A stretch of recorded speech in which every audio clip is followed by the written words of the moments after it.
are, yeah, we're going to record. So if anybody has a problem with that or they don't want it recorded, let us know, but mostly just to share with what's happening and who couldn't make it today.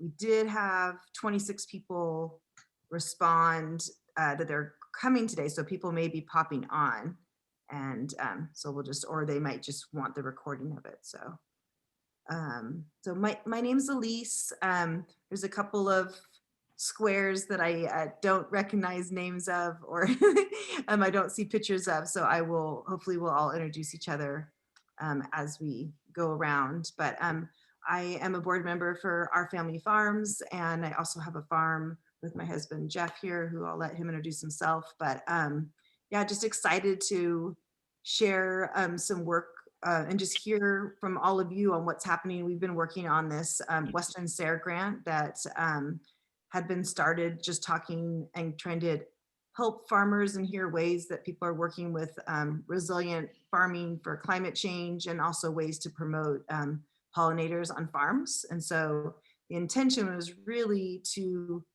have a peer-to-peer discussion on, you know, how we're dealing with different issues, how we can help each other, and then also kind of glean some information. Jennifer's going to take some notes today and kind of just see ways that maybe we can reach out for help. You know, so many times we get asked as an organization, like, what can we do to help you know, farmers and hear what they need to support the good work that everybody wants to do on their farms. So this could be a good way to gather some information for what people are looking for. So yeah, Jennifer, do you want to introduce yourself real quick, and then you can pass it on to whoever you want to? Sure. Yeah, I'm Jennifer Zeitler, and I do the administrative work here at Our Family Farms. And yeah, I've been with Our Family Farms since 2016, and I'm always happy to be here and support all of you. So yeah, whoever wants to jump in next. Christina, good to see you as always. Same here, Jennifer. And I have to say, you do a great job supporting. So we appreciate all the good stuff you do for the behind the scenes magic that needs to happen. So my name is Christina Lefever, and I'm here representing Pollinator Project Rogue Valley, and I'm here more as a fly on the wall. I am not a farmer. I could not aspire to that wonderful job that so many of you do. I mean, I'm just so thankful. I am a very dedicated shopper at the Ashland Growers Market, so I know many of you from this side of the table. Well, we can leave. Pardon? Oh, sorry. It's okay. Sorry, Christina, I just want to remind everyone to put themselves on mute if you're not talking, and then that way there'll be less background noise for those of us that are, and just help with the recording too for people who want to listen to it later. So the only other thing I was going to say is I just wanted to say thank you to Our Family Farms, first off, for all the good work they do, but also for your interest in the native bees specifically, and allowing me to help with sharing some of the information and resources. And so I'm really not here to participate. I'm here more just to listen and see how I can help.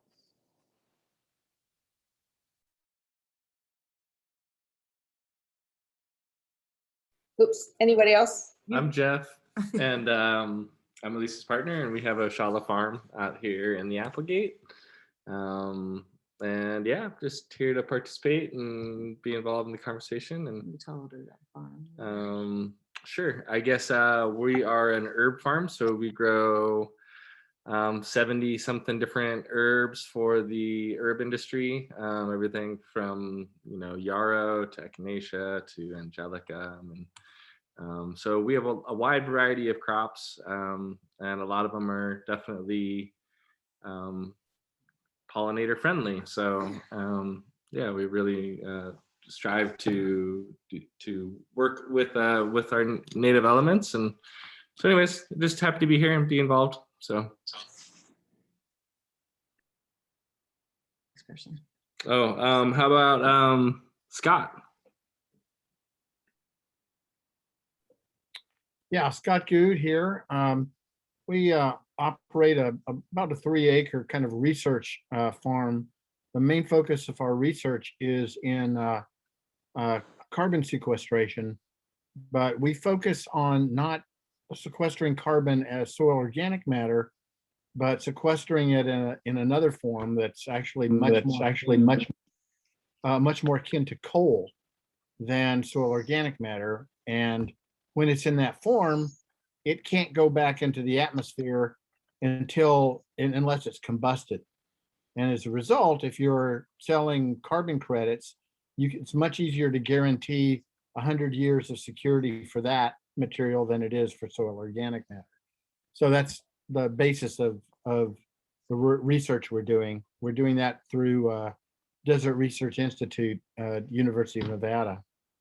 But the other things that we're really working on are, looking at ways of replacing tractors and petroleum in small scale farming.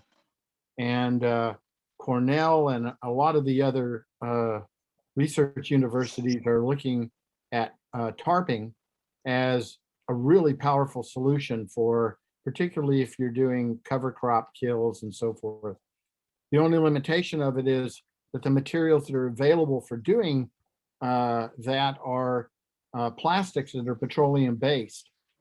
And so we are all eagerly awaiting for the hemp industry to step up and produce materials made of hemp that are much more environmentally friendly, much more durable, and represent the beginning of, the new green technology industry that I think the nation is really looking to begin to adopt. So anyway, so that's what we are pretty much working on.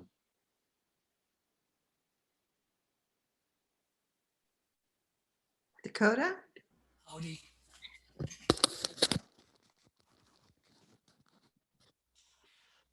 Heaven Hill Farm, Dakota and Anna. So we're raising animals. Right now I have 17 sheep, 3 chickens, 1 herding dog, and 1 barn cat. So a little comment on tarping and using plastic. So in my experience of using plastic, it ends up looking more like cheesecloth because rodents seem to love to chew on plastic for whatever reason. So not only do I have holes in it, but then it's almost useless for tarping. So guess what happens to it? So I'm looking for an alternative to plastic. So in this drought time, fortunately we have irrigation. I'm kind of using it sparingly, and right now my sheep are in a paddock that has grass above their bellies. So it's about 24 inches tall. So I think that's a result of the number of years I've been rotational grazing. And so I have quite a nice biomass in the ground holding moisture. So that's all I have.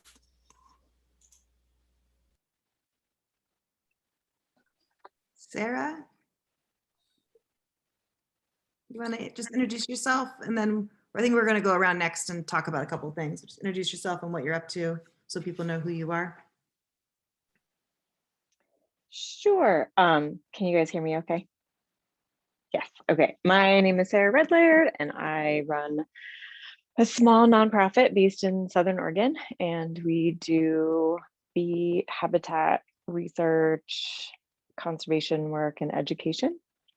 And we've got quite a few different projects going, but everything is focused on bees, obviously. And basically just the overarching mission is to work with land managers on many different scales, but mostly in agriculture, to get as many pesticide-free flowers in the ground for not just honeybees, but as much bee diversity as possible. And a big part of our work is not only working with farmers and ranchers and wine grape growers to plant the flowers, but then also doing monitoring and research alongside it to make sure that what we're doing is working and have the data to tell that story as we go. Nice. Thank you. Welcome. Is there Maggie?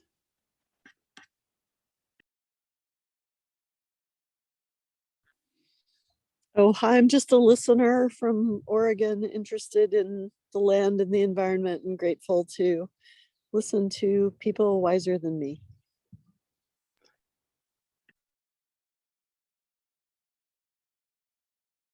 I just said, I'm sure you have something to offer. Thanks for being here.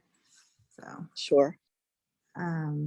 so I think you joined in a little bit later, but just wanted to mention we're recording this. We actually had 26 people sign up but not everybody could make it tonight. So they were hoping to get a recording also of what happens, but, and we'll be meeting again. We're actually having 4 different conversations about these different topics of, farming resiliency during this time of, dealing with climate change and all the issues that we're dealing with right now. And then also about having, native bees and how to increase pollinators on our farm. So we will continue that. It's funny, it's hard to check in on a Sunday evening and get back in the group. But yeah, so it's just picking different times to meet everybody's needs. But real quick, I don't know, is anybody on the call? Is anybody doing the Rogue Valley Farm Tour? I don't. Sarah, do you have a booth anywhere for Rogue Valley Farm Tour? No, I don't. We did it not last year because I think it was canceled, but we did it the year before and it was awesome. We had a couple things set up, but this year we are just not doing it because we don't really have capacity with having everything pretty spread thin with like being full tilt with bee season and flowers blooming and research right now. So hopefully we'll have staff and volunteers aplenty for next year and can do it. But right now we're kind of on a post-COVID skeleton crew. I get it, totally. I just wanted to mention, so I guess I'll say it anyways, just in case people listen to the recording after, is Christina, who is on the call, and Jennifer put together an amazing little activity sheet for the Rogue Valley farm tour this year that has like finding pollinators on farms. Usually they have some kind of little contest where it's like, if you go to visit a farm, you get a stamp and then you can turn it in on social media and then you win like a basket of local goodies or whatever. And so this year there's going to be a little bit more interactive where people will be coming onto the farm and visit, and they'll have these little activity sheets and they're trying to find a native pollinator, or I guess any pollinator on the farm, and then record it on this activity sheet. So just mentioning that and giving farms a heads up because it's a new activity. And we just want farmers to be aware so you're not like blindsided when people coming onto your farm asking you about like, what are you going to do to promote pollinators on your farm? So, because that's like an extra bonus point or something for them for getting points. So that is happening. And if people are listening to this who want any more information, they can contact me or email through our family farms on the website and get more information. But all the flyers and everything will be provided by the co-ops and the organizers of the farm tour, and they'll be at each site. So and Elise, I just happened to notice I was actually looking at the Rogue Valley Farm Tour website today, and I see obviously they've got information about the farm tour. And they even have little videos of some of the people, some of the farmers that are a part of the tour. I didn't see one for Oshala Farm yet, so hopefully that'll be there. But they have a link to the pollinator activity sheet. cool. So it says on the website that it'll be at each farm. So I assume that means that the co-op will be providing that. But then it also says you as the participant can download it ahead of time. Yeah. So it is out there. Yeah. We asked them to, we thought people would download, but we thought it would be less. People will forget it as well, or they just won't ever have seen that. So they're making copies for everybody. Yeah. And the farms will all get packets ahead of time. They're super organized. So I won't go into that activity since nobody right now is on the call that is dealing with that except for Christina and Jennifer and I, and we're already talking about that later. So yeah, I guess like now that we're talking about pollinators, it's just like having that conversation with anybody here, even on your own land.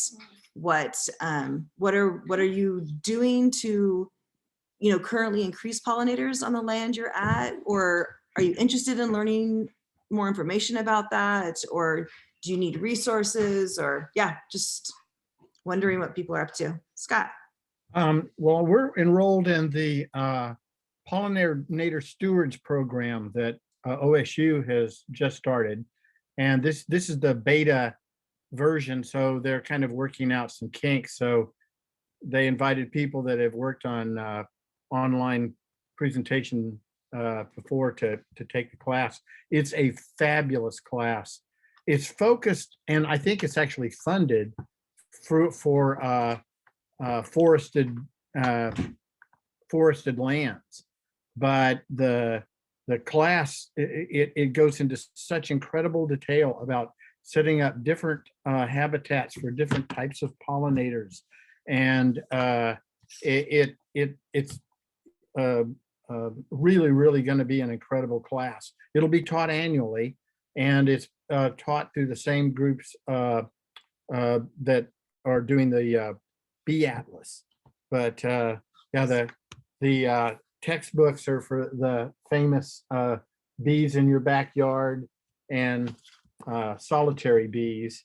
So anyway, it's a great class, and it goes into as much about vegetation and structuring of pollinator habitats and the different materials you need for the entire life cycle of the insectary. It's an amazing class. A huge amount of energy was put into it, so it's going to be a great resource for this area. So Nice.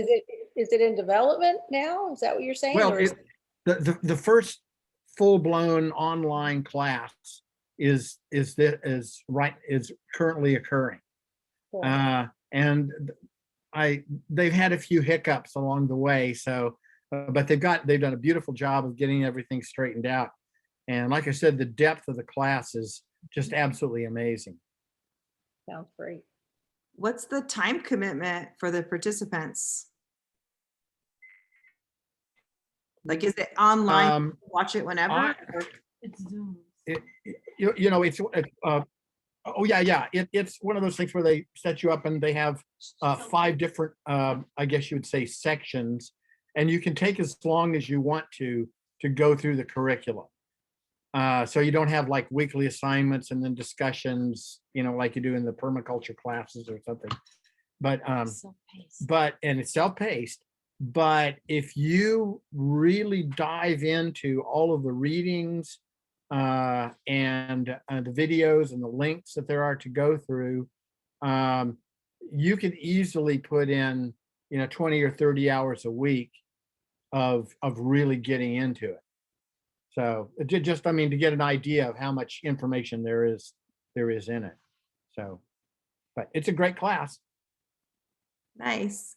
So do you want to share the name of that on there? Or I guess we have it on recording too, but anything Okay.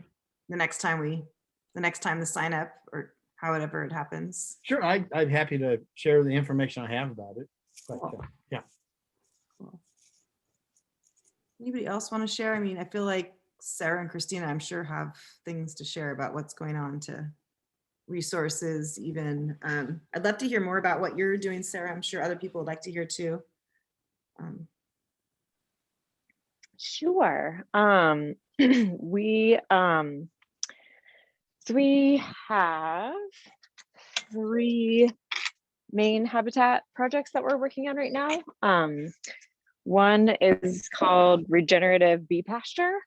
And it's basically, we are trying to basically find a way to get more flowers on the landscape for bees, partnering with local ranchers, because pasture land typically doesn't have chemicals on it.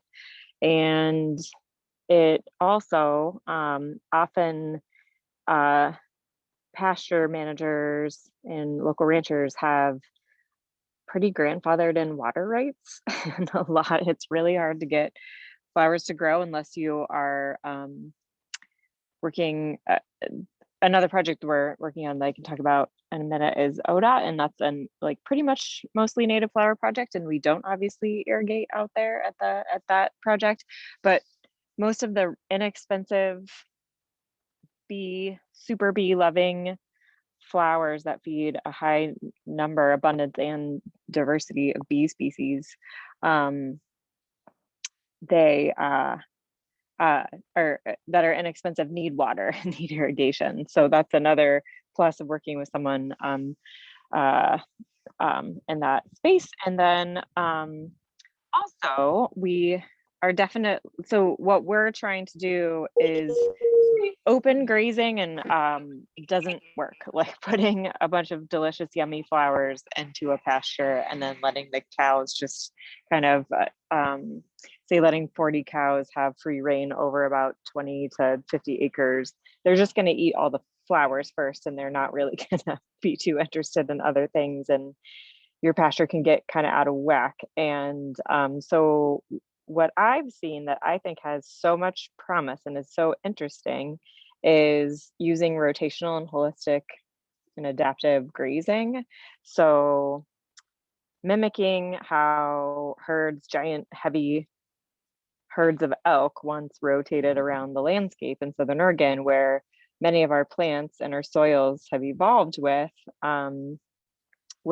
cattle, and not and we're not able to do that with bears and wolves anymore, which is how large herds used to be kept in tight groups, moving consistently along the landscape and staying out of riparian areas and causing damage here, there, and everywhere. So we're using electric fences, and my ranching partner, Zach Downhauer, and I have a 23-acre ranch that we have, oh gosh, many. I think our paddocks are in between, most of them are about a quarter acre to a half acre or less. And we will be moving his cattle every day or every 2 days around the landscape, just as we feel that it's time for it to be moving. And the idea there is we give the flowers time to grow and bloom and feed bees on other parts of the pasture where the cattle aren't. And then we're also and so timing is a huge part of it. And then also our theory is that the more that cows are crunched into one place, the more their poo and pee and slobber will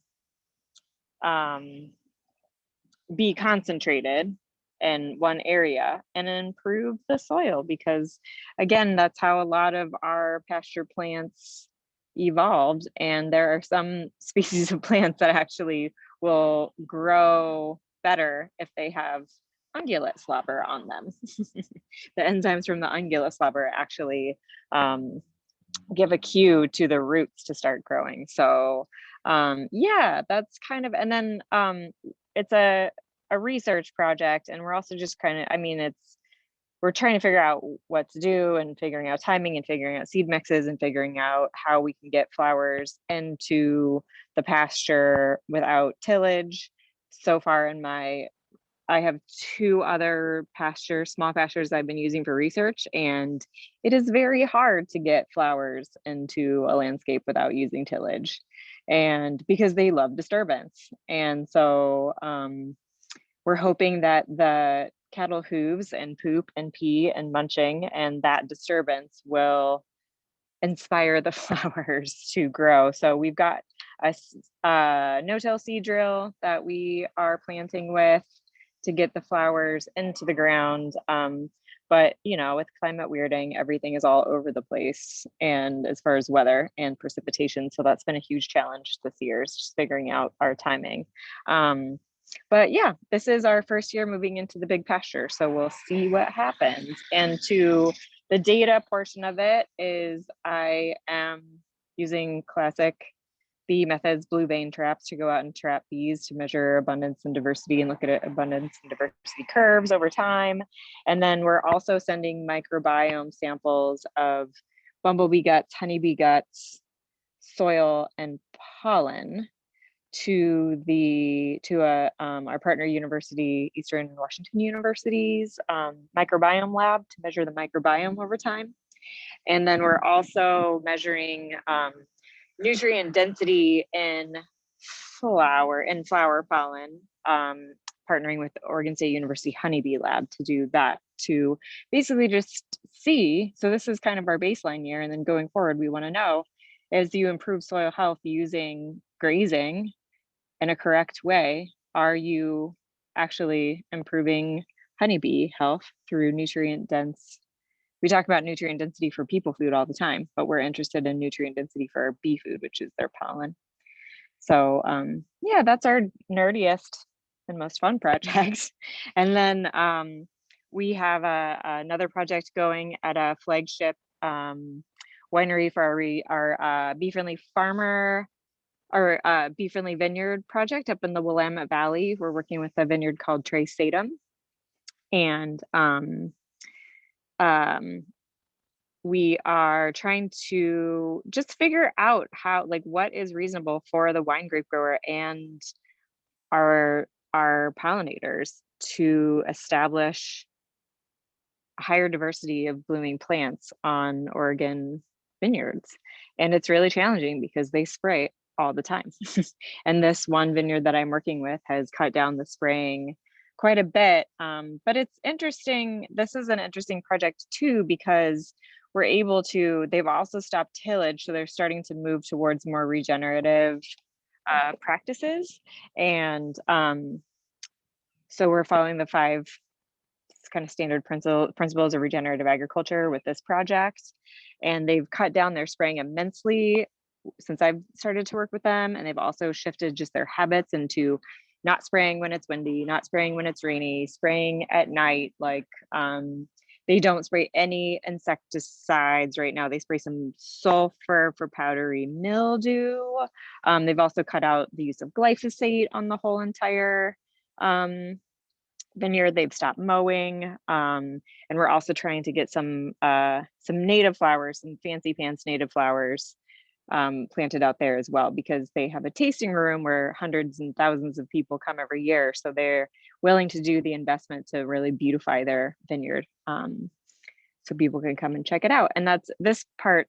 It's also there are so many people that visit the tasting room that we are also going to develop a education and outreach program to be able to talk to the wine grape, or the vineyard, the tasting room folks about soil health and bee health and all sorts of fun, cool, nerdy stuff, because there's not a lot of other industries in agriculture where you get thousands of people coming through your farm every day, but vineyards have that ability. So we're really excited to use it as a platform to reach out to normal people that might not know about the importance of soil health and bees. So that is that. And then our third one is a monitoring project out at the Oregon Department, or excuse me, there's a 200-acre ranch that has been fully restored to its original vernal pool glory at the foot of the Table Rocks, and it's co-managed by the Nature Conservancy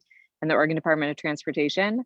And we have a contract to go out every year and monitor bee abundance and diversity to basically use pollinator or bees as the to tell the story if the restoration is really working. And so far it is. Our first year out there, I found 7 genera of bees, and last year I found 22, which is pretty significant in a very short amount of time. So that's really, really exciting. And we have the random, most weird bees showing up out at that property at this point, which is so fun because I have no idea where they could be coming from. There is all of the landscape around that 200-acre ranch is absolutely been demolished by humans. There's like a rock pit across the street, and there's some like super overgrazed dairy farms, and then just a lot of like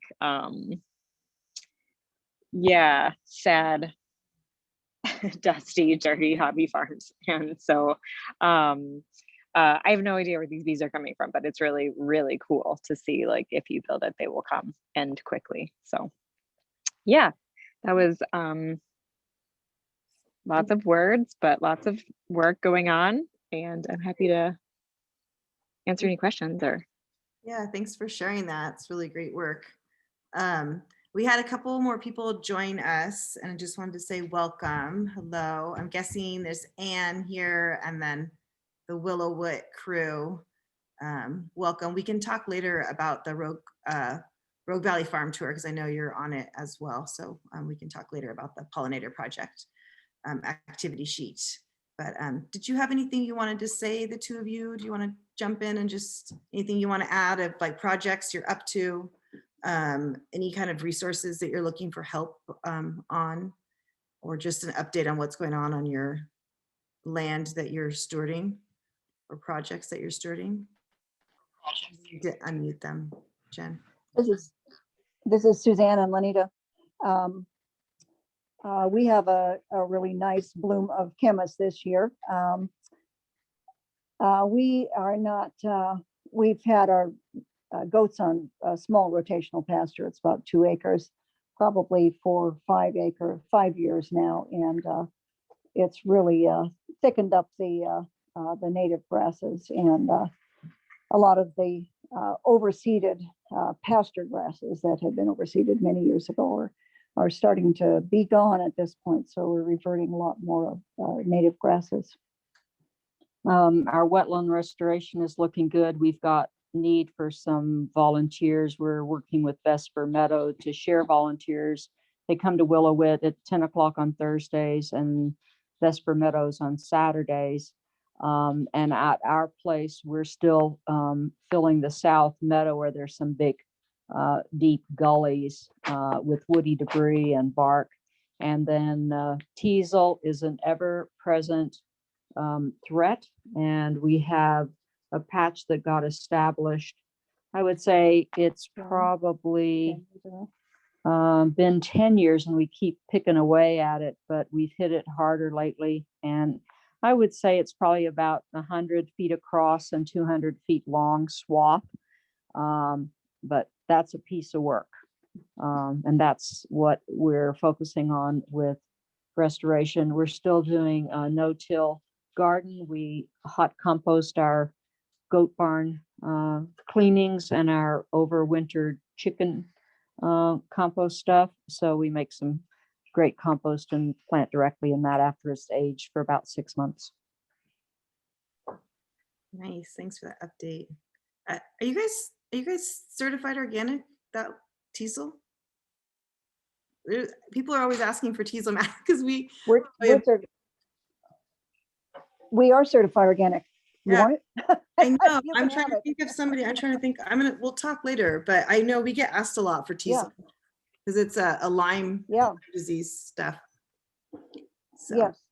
all right. We'll talk about that later. Yeah, we certified the whole land. Nice. Yeah. I think the biggest part is the labor digging it, right? That's the other part too. I think just like if anybody can share their needs or like any way we can collaborate as a group to help each other, I think would be great. So I love hearing about like if you're looking for more volunteers on Thursdays, that's something that our family farms can post as well. And just all of us here on the call can help spread those words. So Anne, do you want to do a check-in?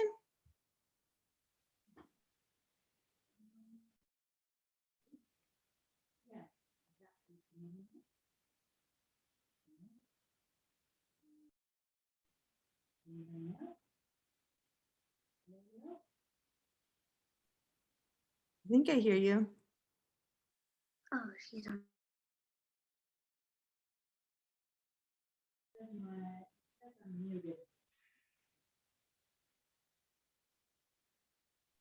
We can hear you now. You're unmuted. Oh, okay, perfect. I'm just really interested in sustainable agriculture. I was working. Anne, can you move up to the microphone a little bit? Yes, this is just I love talking about and listening to this subject. I was teaching sustainable or regenerative agriculture in Vineyard last year, and it's just really fascinating to hear who's doing what. I'm currently working on some projects in Ashland, building a small fruit orchard and putting in compost nutritious soil. Just little projects jumping around.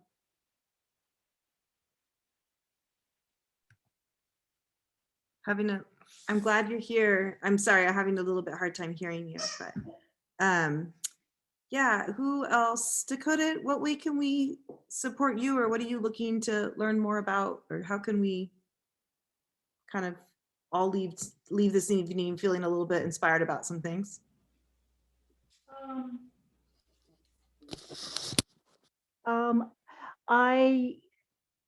I just love to hear I'm being inspired. We did a lanes course in Loveland, Colorado 2 years ago. And it was really fun just to hear and to be with people going through that course, and we learn about regenerative and the soil and all that stuff. And I started to do that a little bit in Gunnison. So I'm just sort of hopping around and seeing what different communities are doing and trying to promote understanding of the soil. I was really impressed with Elaine when she talked so many years ago, and she's made a big change. So I just keep telling people about what they can do, and I'm still sort of just a gypsy wandering around. Well, good. I'm glad you're here wandering with us tonight. Thank you. Dakota, anybody have anything they want to say about, I mean, we have like another 20 minutes to kind of, it'd be nice to hear from people of like what their needs are, or like, do you need any kind of support on your land of what you're doing, or how are you dealing with things? Well, first of all, I thought this was going to be a discussion about resilient farming in the face of drought. But I see that it's not. Well, let's bring it on. Let's talk about it. It is. Well, That's what we want it to be tonight. So one of the dilemmas I have is around tilling or not tilling, simply because I don't have the equipment to do a no-till. I have equipment that can disturb the earth,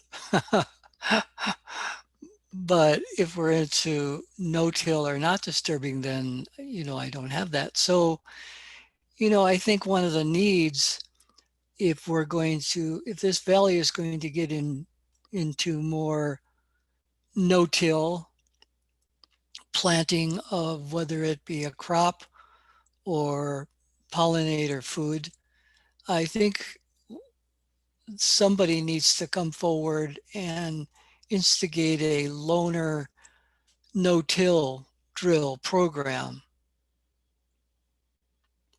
either a budget one or the standard one, which goes anywhere from 4 to 8 feet wide.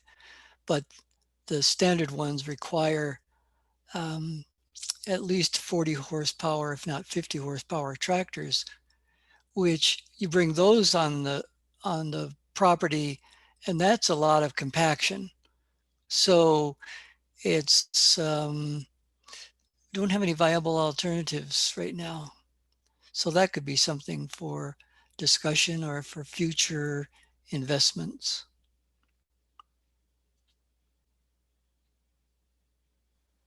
The Jackson County Soil and Water Conservation District has 2 no-till drills that you can borrow. I think there's like a $50 rental fee, but then you get it for almost a week or something like that. And they have one that's small that you can use with a quad. It doesn't need hydraulics. It's just got like 1 1/4 inch ball hitch. And then they have another one that is large. I think it's 8 feet to use with the tractor. But on the pasture, I have the same one that the small one, the dewdrop drill that Jackson County Soil and Water Conservation District has. And that's what we use to seed the pasture this spring with a quad, even though it was huge and it's taking us forever. But benefit of that is there was so many flowers in bloom when we needed to be getting our next round of seeds in, and using just a quad and the small no-till drill, we did 0 damage to the flowers that were blooming. So, and the land was, in the landscape, you know, like everything stayed very intact. So that's my 2 cents or experience. Well, that was an exercise in frustration for me. I could Yeah. never get a hold of Oh, anybody because oh nobody's in gosh. the office. Nobody's responsible for anything, it seems. And I spent, I don't know how many hours trying to get a hold of somebody. He kept emailing me. I kept saying, you know, do you have a no-till drill? What are they? What sizes? How much? All these arrangements, nothing. So I Oh, just that's hired somebody frustrating. with a tiller. Oh, absolutely. And so Gotcha. as far as I'm Yeah, that's concerned, actually that's why we another bought our resource. own. We Yeah, bought I don't our blame own you. because we couldn't get a hold of them to rent Yeah.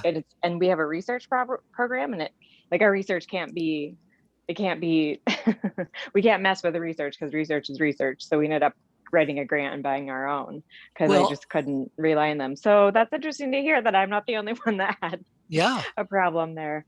So So if I they're going to be actually know someone on the board, so I'm happy to give that feedback. oh yeah. So if they're going to be a helpful resource, they need to be helpful. Right. So anyway, I tilled some about a third of an acre and put in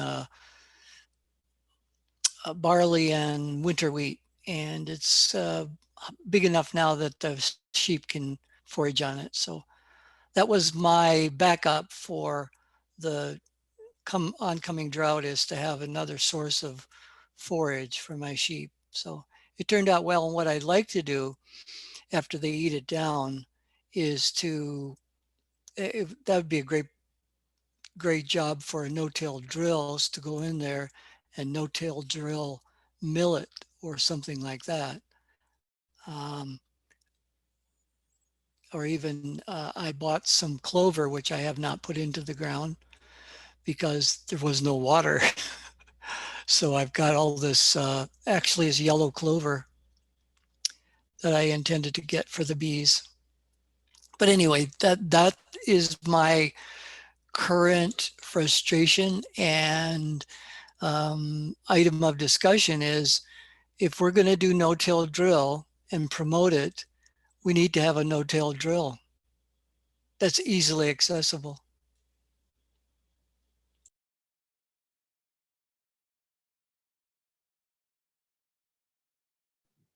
That sounds reasonable. So, but I'm glad to have that discussion, and that got some air cleared for Sarah, and Sarah's got some homework to do. And yeah, so anybody else Yeah. have anything to add on the till, no till? Waterfront. Well, I don't know, maybe somebody said it. I had to jump off for a minute because I got a phone call, but obviously since the focus of the SARE grant is farming and then the native bees, I assume somebody who's already mentioned this, I'm sure Sarah did, that, 70% of the bees in the world nest in the ground. Obviously not honeybees, but the native bees do. And we have so many species of those. And so helping farmers transition to having areas of their land that is no-till and can somehow some of it be set aside for the native bees, that would be, really great. The native bees aren't generally not managed. The ones that are managed tend to be crevice nesting bees like the mason and the leafcutter. It's easier for people to manage bees that are above ground than underground.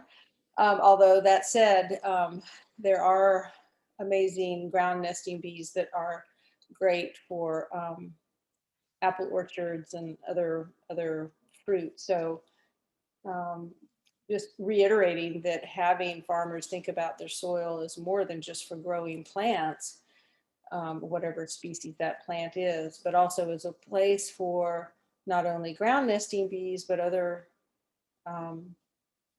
pollinators, cocoons and chrysalises of butterflies and moths and beneficial insects and so forth and so on, and helping see how you can have places on the farm, as well as in people's yards, that is basically where insects and other creatures live that, you know, we don't have to till.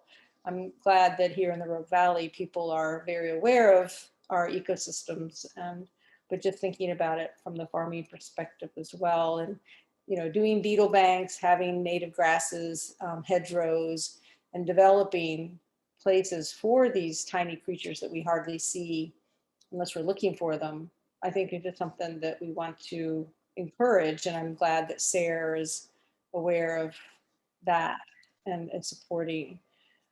So I just wanted to mention that while we're talking about the till, no till. In addition to the soil health, it's also for native bee and other pollinator health too. Yeah, thank you. I just know, yeah, it seems, I mean, we definitely on our farm, you know, keep spaces for pollinators and feel like it's really important, but I also feel like we have a real luxury in that we have, you know, 150 acres. But I also know like what in our land, the land we have that's can be cultivated and in production, it's really challenging because if you take that, you know, if you're taking land out of production, you're taking, you know, the immediate money that you know that you need to pay your mortgage and your employees out of production. It just is hard, right?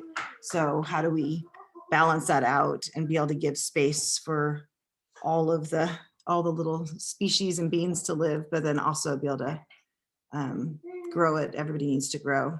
So it is a challenge for sure.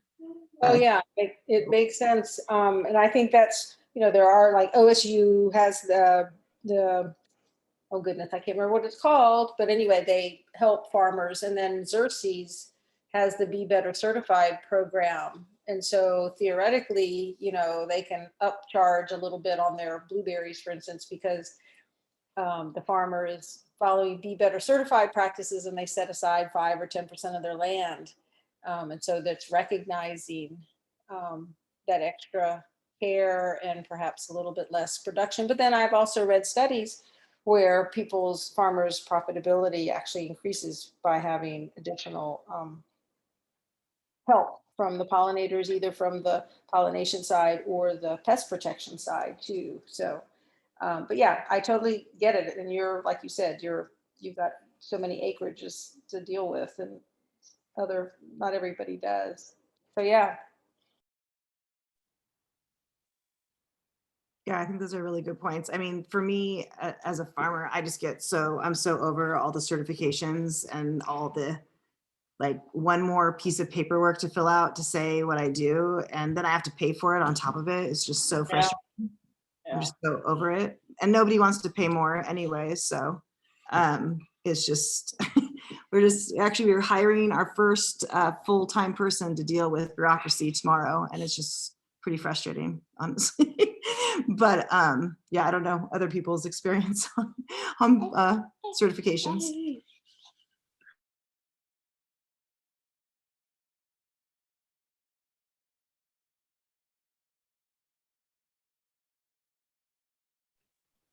Good point. I'll just support that.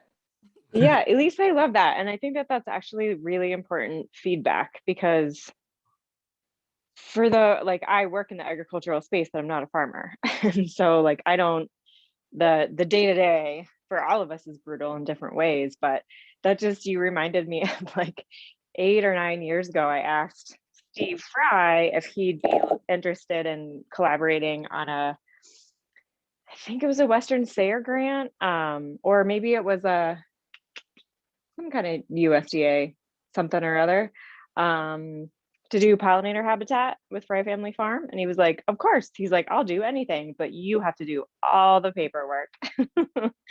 And it was for not ELAP. Oh my gosh, totally spacing it. But it's like one of the really common, they did high tunnels were actually more of the priority at that time. You know what program I'm talking about? Equip, NRCS. Equip. Yes, NRCS Equip. That, so we wanted to go for some pollinator funding through them, and and then I was like, okay, no problem. And then so I started the application process and like started to wrap my head around like what the paperwork was actually going to be. And I was like, no way, I can't do this. Like I can't do this. And I don't work 14 hours a day out in the field. And so we ended up just scrapping the project because neither of us could do the paperwork that it required. And I know that Angela Boudreau has given really good feedback to Western SARE about the ridiculousness of the paperwork that's involved to do their grant. And she said it has changed. So that's really good to know. But yeah, that's just good. That's just good for me to kind of like muddle on and think about with, because I'm always telling people, like I'm always sending like my vineyard, I'm like, be better certified. And I didn't hear back from him. Because to me, I'm like, oh yeah, just get this label. Like obviously it makes all the sense in the world, but that's like, yeah, the paperwork involved and then the follow-up and then all the things can be just, yeah, a nightmare unless you have a full-time person whose job it is. I think you know, from like I think kind of what Dakota was saying and stuff too. I think farmers in the Rogue Valley in general right now are feeling very fragile. There's a very difficult water situation going on in Southern Oregon. We're on the lucky side of the water here in the Applegate at this moment, and the northern side of the Rogue Valley, but you know, it could shift so little, you know. I mean, just a few miles away, there's no water. And I think this is kind of the challenge that we're going to be facing as we go on, is we're going to see more and more acreage not being planted, which is good for native pollinators, I guess. But how do we keep our farmers alive, and how do we keep this land from going into other things? I mean, I think a lot of the land in our valley has been allowed with the increase in the urban growth boundary to be developed in non-agricultural ways, which is going to be putting more asphalt, more concrete. And you know, without water, we have no resiliency as farms. You know, I mean, even the perennial crops need more water than what we're seeing in the Rogue Valley right now. So you know, I think these are big problems. I don't think, you know, we have solutions. I definitely think there's tools that can help us, but I don't think any of them are going to solve a lack of water by itself. But you know, I do feel your pain there, Dakota, and you know, just it's definitely something that we're seeing a lot. Even with water, more and more farmers are choosing not to plant. The economics are fighting against us in multiple ways. And the work is hard, and you know, there's a lot of factors outside of the control of the farm itself. So how do we support them? You know, and maybe it's grants to keep more space fallow, or you know, we're doing it on a federal scale for all sorts of things. So why can't we subsidize local farms to do some of the work that we want to do? Yeah. Does anybody know why we don't have CRP? I don't even know what that is. It's the Conservation Reserve Program, and it's basically the meal ticket for bees in the Midwest, and it's through NRCS. And they pay you to keep your farmland, but keep your farmland out of production and rotation. So most farmers up there have just basically let the prairie do what it wants to do, or they have land that's already in prairie, but they're not planting corn on it, so they get paid to not till it or develop it in any way. And it's always just been, I've asked the NRCS office why we don't have CRP, and they didn't really know. It baffles me as to how we don't have CRP here. We should be paying farmers for leaving their land in conservation spaces, especially in times of drought when it could be such a win-win. Yeah. Well, it's like, hey, let's give the water to the fish and keep it in the rivers. Let's support that and let farmers keep their land fallow, right? It's multiple, not that any farmer wants to not plant, but at least gives people options, right? Well, that's pretty controversial among farmers, but getting back to the water, yeah, I was quite surprised. We didn't have irrigation come on until late May, early June, and I was really surprised how well my pasture grass grew in spite of having no irrigation. In fact, I was so surprised it has changed my way I view irrigation, um, and realizing how resilient grass is once it's been taken care of. Now, when I first moved here, I had brown grass in June. There was nothing there for the sheep to eat. I was feeding them hay in June. But this year I have green grass. I had green grass all the way from March. It's still green. I do have irrigation. I don't irrigate as much as I used to, just based upon my realization that the grass doesn't need as much water as I thought it did.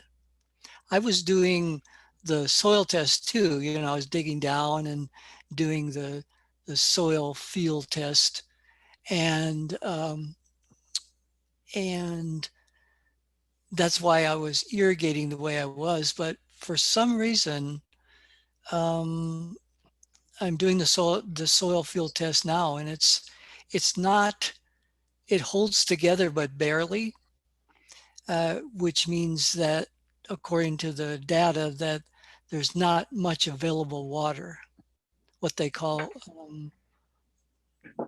water capacity. But the grass is still growing. I'm amazed, really. And as far as the getting paid to have your ground fallow, you know, that's a double-edged sword, because if the ground is fallow and there's no livestock on it, it's not growing. Grass needs livestock to eat it down, to invigorate the grass. Otherwise, it's just a dry field. This is Suzanne from Willowit Ranch. We are actually the only private people who have a conservation reserve enhancement program, which is part of the CRP program. We have a grazing exclusion on our wetlands. So our wetland restoration is actually a grazing exclusion. And we've had all grazing animals, including ours, but all the cows off too, the trespass cows from the BLM around us, for 15 years. And our grasses are growing more and more and more and more all the time. And we have a lot more wildlife, of course, in there now. And so we have some elk, we have a lot of deer. And so we are re-upping that this year, but the local NRCS had to figure out from the state how to re-up it's called a CREP, Conservation Reserve Enhancement Program, as part of CRP. And apparently we're the only non-agency piece of land that's been using that payment, and it's done beautifully for us. And of course, we had to plant willows, so we've planted about 15,000, I don't know, probably more than that now. And we're continuing to do some, large woody debris in this is wetland and seasonal peri-wetland. And we don't irrigate, of course. We're actually an irrigation contributor. All our water is appropriated to the TID that runs off our land. Cool. Thanks for sharing that, Anita. So it's 7 o'clock, and I mean, we could probably talk for, gosh, we could have a whole weekend together and talk about ways that we're going to be dealing with these issues. It's really great to hear some good things that people are up to. Me personally, I'd love to see more, just more collaborations with these, with people doing amazing projects and doing them on farms. Ways we can work together to get grants on farms. Kind of like Sarah was saying, it's hard. A lot of times the farmers themselves are not the best people to do those kinds of things. So any ways we can collaborate and the good work together, I think would be helpful. So I just want to say thank you to all of you. I think each time we have a conversation, it's going to be a little bit different because it just depends on who's on the call and, you know, what's happening at the moment. But just want to ask you all just to remind you that if you're not a member of Our Family Farms, if you're able to contribute something to be a member, it's only $10 a year, I think, to be a member, and you can do a sustaining member. It's $10 a month, which is amazing. It helps us pay for all these little things we're doing. And we just really want to be a pollinator in the community and just kind of keep us all together and working on good projects. So thank you so much. Jennifer's going to send out some notes because there's a lot of people mentioned some really great tools that we can and resources for us. So thank you. And I look forward to working with more of you on some of these cool things and checking in on what everyone's up to. So does anyone else want to say anything in closing? Thank you. Yes. So given that the bureaucracy is so onerous in doing any kind of these projects, particularly for pollinators, I wonder if OFF could be the clearinghouse for maybe fundraising or getting funds, grants from other people to help farmers do a pollinator project, and so eliminate all of the paperwork, which I think puts off a lot of farmers, as it did. Sounds like Sarah. Yeah. Yeah. So that's my comment. Yeah, that's a great idea. Yeah, I'd just like to say that for the last 2 years, I've been working with nonprofits, and we've been writing the grants for the farmers. Basically food hub grants, but it was absolutely necessary, something that the farmers didn't have the bandwidth or the desire to do. And these nonprofits are perfect. I mean, that's kind of their mission, I feel. So I was talking with the Rogue Valley Food System and about doing grants and stuff, and they said, well, we've done the big grant for Steve, so they feel they've put their eggs in that basket. But there's so much money out there. We got $250,000 to work on a food hub last year in Gunnison, which is all we needed to start Food hub. make the shelter and start it moving. Sounds like there's some good work for Our Family Farms to do. Just need money to make it happen. Cool. Yeah, I think that there's some good projects to look up. I think you're right, Anne. There's just so much money out there for a lot of good work, but that farmers don't really have the capacity. But if we were to pull together, you know, a project involving, you know, a handful of farms wanting to do projects that increase pollinators or, you know, no-till areas or whatever it might be, come up with some good solutions. That sounds great. So yeah, if anyone's interested in that or becoming part of a committee for that, please reach out to Jennifer or myself and we can start making something like that happen. I think it's a great idea. So yeah, thank you everyone. Have a beautiful evening. You as well. Thank you for organizing it. Yeah, Thank you. really Jennifer did it, but yeah, thanks. Thank you. Okay. Thank you very much. Yeah, thank you. Good to see all your faces. Yeah, take care, everybody. Bye. Bye.